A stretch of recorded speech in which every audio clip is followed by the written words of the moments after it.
हो रहे हैं। उत्तर प्रदेश के 9 हैं, फिर बंगाल पंजाब जो 20 को होने हैं, महाराष्ट्र झारखंड के असेंबली इलेक्शन और ये 7 राज्यों की 28 सीटें जो आज गई हैं जहां पर वोटिंग हो रही है। आप मान लीजिए सुरेंद्र राजपूत कि बहुत ही इंपॉर्टेंट, और उसमें वायनाड भी जोड़ लीजिए, बहुत ही इंपॉर्टेंट है ये। अगर बीजेपी ने यहां बढ़त ले ली तो लोकसभा में आपने जो उनको झटका दिया था वो सब किए कराए पर पानी फिर जाएगा। मानक भाई, जब बुआ के मूंछ होगी तब तो उसको चाचा कहिएगा ना। ये तो आपको 23 तारीख को पता चलेगा कि बढ़त किसकी है, या भारतीय जनता पार्टी की है कि क्या नाम इंडिया गठबंधन की। हमें तो पूरी उम्मीद है, हम आपको बहुत स्पष्ट बता दें कि वायनाड इकलौती ऐसी सीट है जहां पर भारतीय जनता पार्टी भी क्लेम नहीं कर रही है कि हम जीत रहे हैं। वो पहले से मान चुकी है कि प्रियंका गांधी जी लोकसभा में पहुंच रही हैं अपने आप में, और आप भी मान रहे हैं, हम भी मान रहे हैं, सब अपनी। और यही हमारी सबसे बड़ा एक विश्वास का आधार है, जीत का आधार है। एक बात, और दूसरी बात, जैसे विनोद जी ने भी कहा, बाकी सब लोगों ने भी कहा कि एक एक सीट उपचुनाव की हो, चुनाव की हो, पूरे की पूरी महत्व रखती है और अपना अपना प्रभाव डालती है, चाहे वो प्रभाव पॉजिटिव डाले चाहे वो नेगेटिव डाले। हम तो एक चीज जानते हैं, जैसे उत्तर प्रदेश में आज चुनाव नहीं हो रहा है, राजस्थान की 7 सीटों पर चुनाव हो रहा है, पर्ची वाला मुख्यमंत्री वहां पर नहीं जाकर के आज क्या नाम मुंबई में बैठे हुए हैं। वो पता नहीं प्रभारी हैं, सह प्रभारी हैं। जिस प्रदेश के मुख्यमंत्री के यहां पर 7 उस पर चुनाव हो रहा हो, वो पर्ची वाले मुख्यमंत्री यहां बैठे हो, तो पहले से ही पता चल जाता है कौन जीत रहा है कौन हार रहा है। तो मैं तो एक चीज कहता हूं कि हम पूरे इंडिया गठबंधन के साथ लड़ रहे हैं चुनाव, पूरी ताकत से लड़ रहे हैं, चाहे वो बंगाल में लड़े, चाहे बिहार में लड़े, चाहे राजस्थान में लड़े, और चाहे हम केरल में लड़े, हमारे झारखंड में लड़े। हमारा पूरा का पूरा गठबंधन पूरे की पूरी चट्टानी एकता की तरीके से एक है। हार और जीत तो 23 तारीख को पता चलेगी, लेकिन एक चीज तय है कि इंडिया गठबंधन की मजबूती बढ़ती रहेगी, जनता में स्वीकार्यता बढ़ती रहेगी।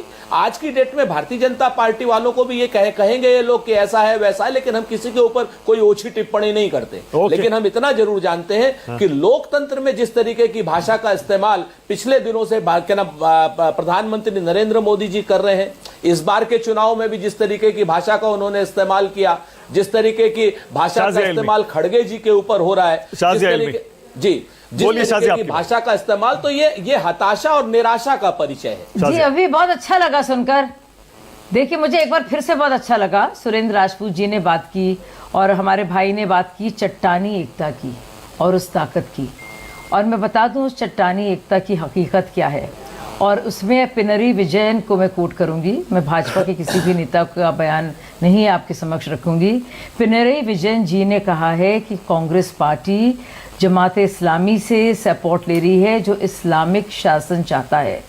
ये मैं नहीं कह रही हूँ, ये इंडी गठबंधन के एक बहुत ही महत्वपूर्ण अंग अपने को जो कहलाते हैं कम्युनिस्ट। केरल के सीएम कह रहे हैं प्रियंका जी के बारे में, जीतेंगे ज़रूर वो, क्योंकि आप देखेंगे मुस्लिम बहुल इलाका है, लेकिन उन्होंने ये तक कहा है कि जमात इस्लामी लोकतंत्र में यकीन नहीं करता, वो शरीयत और इस्लामिक कानून और इस्लामिक शासन, इस्लामिक रूल लाना चाहता है, यानी कि शासन लाना चाहता है। और ये बहुत अफसोस की बात है कि कांग्रेस उनके साथ हाथ मिला रही है। ये उनका बाकायदा पब्लिक में बयान आया है, ये पिनरी विजन का बयान है, ये ना तो मोहन भागवत जी का है। अच्छा, ठीक है। शाजिया, झारखंड जीत रहे हैं क्या? सीटों का कुछ दावा करेंगी? तो मुझे लगता है झारखंड बहुत आसानी से जीत रहे हैं, और बहुत, मुझे लगता भी नहीं है कोई ज़रा सी भी डिफ़िकल्टी, और पूरे पुरजोश के साथ झारखंड जीता जाएगा। लेकिन ये आप देखिए, जो इंडी गठबंधन की चट्टानी ताकत की बात हमारे सुरेंद्र भाई कह रहे थे, मैं उस ताकत की हकीकत इनको बता दूं कि ये पिनरई विजयन जी का ऑफिशियल बयान है कि अच्छा, शाजिया एक सवाल और, बात है, शाजिया एक सवाल और, कि राजस्थान को साथ लेना पड़ रहा है राजस्थान में जमात इस्लामी का, जो इस्लामिक रूल चाह रहा है, जो लोकतांत्रिक मूल्यों में यकीन नहीं रखता। शाजिया, राजस्थान की 7 सीटें पार्टी के लिए कहा जा रहा है जो संविधान लेके डोलती है। राजस्थान की 7 सीटें जहां बायपोल है। खत्म कर दूं बात को, और बिल्कुल। और ये पिनरी विजन इंडी गठबंधन के एक घटक दल, महत्वपूर्ण अंग, बाकायदा। अरे आपने 3 बार ये बात कह दी, हो गया, रजिस्टर हो गया, दर्शकों ने सुन लिया। नहीं, सुनिए तो, नहीं, वो पार्टी के लिए मैं सुनूंगी, इसको जब वापस खत्म करने दीजिए। मैं आऊंगी, राजस्थान की भी बात मैं करूंगी, मुझे बस मैं खत्म तो कर लूं अपनी बात को। तो जो लोग संविधान की बात करते हैं, वो पार्टी के दोस्त और एलाय, उसी घटक के, वो ये कह रहे हैं। जैसे कि दिमाग, जैसे कि कोरा है ना दिमाग, वैसा ही कोरा कॉन्स्टिट्यूशन है इनके लिए। तो जो कोरापन आपको दिख रहा था ना संविधान की प्रतियों में, वही कोरापन शायद दिमाग में है इनके। अच्छा, ठीक है। वही उसका अक्स आप देख अच्छा, रहे ठीक है, हैं। अब ओके। बात करते हैं और उपचुनाव की। हाँ। मुझे लगता है जी कई कई जगह में बाय इलेक्शन है और आप देखेंगे बहुत ही अच्छे नतीजे।